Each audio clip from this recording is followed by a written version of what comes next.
ബാക്കി സോഷ്യൽ മീഡിയനെ സാക്ഷിയാക്കിട്ട് പറയട്ടെ, മെഹറിന്റെയും തൊപ്പിന്റെയും കല്യാണം നടക്കണം. ഒരു പവൻ സ്വർണ്ണം എന്റെ സത്യത്തിൽ എന്റെ ലൈൻ ആണ്. പാണ്ടിക്കാട് കുഞ്ഞാന്റെ കോപ്പി പോലത്തെ ഒരുത്തൻ ഇറങ്ങിയിട്ടുണ്ട്.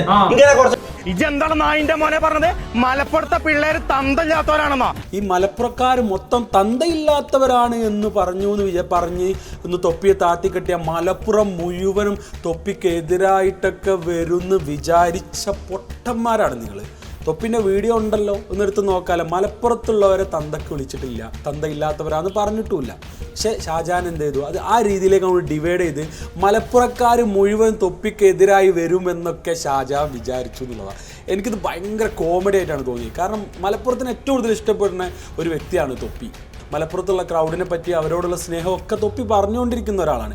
പക്ഷേ തൊപ്പിയെ നീ അപ്പനെ വിളിച്ചു, വീട്ടുകാരെ വിളിച്ചു, അതിലും കൂടുതൽ തെറി വിളിച്ചതിന് നിനക്കൊന്നും പറയാനില്ല. ഇപ്പം അതാ തൊപ്പിൻ്റെ വീട്ടിലേക്ക് നീയും ആ പാണ്ടിക്കാടും നിങ്ങൾ രണ്ടുപേരും ഒരുമിച്ച് നിന്നാൽ അത് അടിപൊളിയാവും. നിങ്ങൾ ഒരുമിച്ച് വരണം എന്നാണ് എൻ്റെ ഒക്കെ ഒരു അഭിപ്രായം. എന്നെപ്പോലുള്ള നിങ്ങളൊക്കെ സപ്പോർട്ട് ചെയ്യുന്ന പ്രേക്ഷകരുടെ ഒരു അഭിപ്രായം. നിങ്ങൾ ഒരുമിച്ച് വരണം, എന്നിട്ട് ഒരുമിച്ച് ഇങ്ങനെ വീഡിയോ ഒക്കെ ചെയ്യണം. അതാണ് വേണ്ടത്. തൊപ്പിയെ ചൊറിഞ്ഞ സമയത്തെ നിങ്ങൾ ആലോചിക്കേണ്ട ഒരു കാര്യമുണ്ട്. ചൊറിയാൻ തൊപ്പി പണ്ടുണ്ടായിരുന്നു. തൊപ്പി പല രീതിയിലും വളരെ മോശമായ വീഡിയോ ചെയ്ത ഒരു കാലം തൊപ്പിക്കുണ്ടായിരുന്നു. ഇന്ന് തൊപ്പിയായിട്ടല്ല നിൽക്കുന്നത്, നിഹാദായിട്ടാണ്.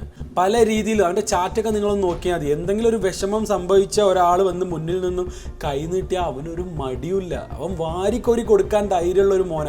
ഒന്നും വേണ്ട, അതൊക്കെ വേണ്ട. ഈ കാണുന്ന ക്രൗഡ്, അവൻ ഉദ്ഘാടനത്തിന് പോകുന്ന സമയത്ത് ഉള്ള ക്രൗഡ്, ഓൻ കോഴിക്കോട് ബീച്ച് വന്നപ്പോഴൊക്കെയുള്ള ക്രൗഡ് നിങ്ങൾ കാണില്ല. ആ ക്രൗഡ് പൊട്ടന്മാരല്ല. ഇപ്പം തൊപ്പിയെക്കുറിച്ച് 2 തെറി പറഞ്ഞാൽ അത് റീച്ചാവുമെന്ന് 100% അറിയുന്നത് കൊണ്ട് തന്നെയാണ് ഈ പറയുന്ന ഷാജഹാനും പാണ്ടിക്കാടും ഒക്കെ ഇറങ്ങി പുറപ്പെട്ടത്. അല്ലേ? ഈ പറയുന്ന ഞാനടക്കം പറയുന്നത് അതുകൊണ്ടൊക്കെ തന്നെ അല്ലേ? അത്രേ ഉള്ളൂ സംഭവം. ഇത് എല്ലാവർക്കും അവനെ പറയാം, ഇവനെ പറയാം, ഒക്കെ നിജസ്ഥിതി. പക്ഷേ തൊപ്പിക്ക് ഈ പറഞ്ഞ ഷാജഹാനെ പറഞ്ഞിട്ട് റീച്ച് വേണമെന്നൊന്നും ദയവേത് ചിന്തിക്കല്ലേ. അതൊരിക്കലും ഉണ്ടാവില്ല. തൊപ്പിൻ്റെ റീച്ച് ഷാജഹാൻ്റെ അടുത്ത് പോയാൽ ഷാജഹാനും പാണ്ടിക്കാടിൻ്റെ അടുത്തൊക്കെ പോയാൽ എള്ളും കൂടി പോവുക ചെയ്യുക. പിന്നെ മലപ്പുറത്തുള്ളവർ വരെ നിങ്ങളെ എതിർത്തുകൊണ്ടാണ് സംസാരിക്കുന്നത്. ഞങ്ങളുടെ നാട്ടിൽ ജനിച്ചത് കൊണ്ട് അപമാനമാണ് എന്ന് പറയാൻ ഒരു മടിയില്ലാത്ത ഇഷ്ടംപോലെ ആൾക്കാരെ നിങ്ങളെ കമൻറ്റ് ബോക്സിൽ തന്നെ നിങ്ങൾക്ക് കാണാം.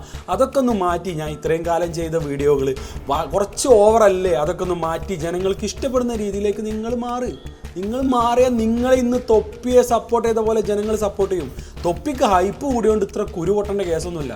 പിന്നെന്താ, അതിലൊരു വലിയൊരു ഡയലോഗ് അടിച്ചു കഴിഞ്ഞ് നിങ്ങൾ ജീപ്പൊക്കെ എടുത്ത് ഞാൻ അവൻ്റെ വീടിൻ്റെ മുറ്റത്തേക്ക് ചെന്നു. നിങ്ങളെന്താ വിചാരിച്ചത്? ഒരു ഓലപ്പാമ്പിനെ കാണിച്ചാൽ തൊപ്പി പേടിക്കുന്നു. ഇതിനും അപ്പുറം മുന്നിൽ കണ്ട് ഞാൻ ജീവിച്ചു വന്നതാണ് ആ തൊപ്പി. ആ തൊപ്പിയെ ചൊറിയാൻ പോയിട്ട് റീച്ച് കിട്ടാൻ വേണ്ടി ശ്രമിച്ച ദയവ് ചെയ്ത് തൊപ്പി ഇതിനെക്കുറിച്ച് സംസാരിക്കാതിരിക്കുകയാണെങ്കിൽ അതായിരിക്കും ഏറ്റവും അടിപൊളി.